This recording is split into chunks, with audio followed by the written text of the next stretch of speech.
আবাসিক এলাকায় ঘটেছে অবিশ্বাস্য এক ঘটনা। হাত পা বাঁধা এক পুরুষকে শারীরিকভাবে নির্যাতন করেছে দুই নারী।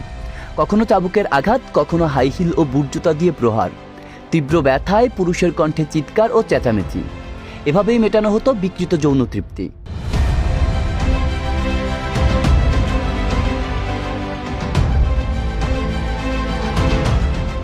বসুন্ধরায় একটি বাসায় চলছিল এই বিকৃত যৌনাচার। ভিডিও ধারণ করে তা ছড়িয়ে দেওয়া হতো সামাজিক যোগাযোগ মাধ্যমে। অবশেষে গোপন সংবাদের ভিত্তিতে বুধবার রাতে ছদ্মবেশে অভিযান চালায় ভাটারা থানা পুলিশ।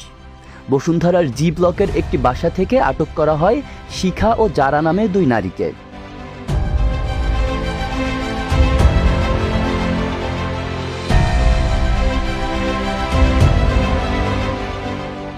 উদ্ধার করা হয়েছে চাবুক, বিশেষ পোশাক, হাই হিল ও বুট জুতা।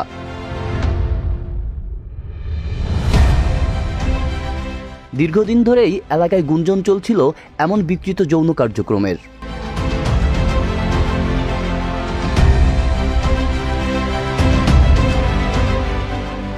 পুলিশ জানায় এটি ছিল এক ধরনের ব্যবসা, যেখানে বিশেষ মানসিকতার মানুষদের টার্গেট করে বিকৃত যৌন তৃপ্তির সুযোগ তৈরি করা হতো। এই ধরনের আচরণকে ইংরেজিতে বলা হয় BDMS।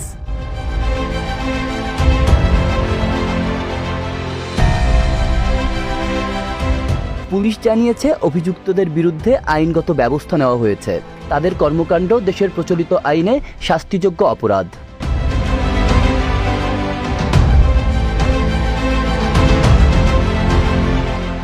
আব্দুল্লাহ রফসান জনি,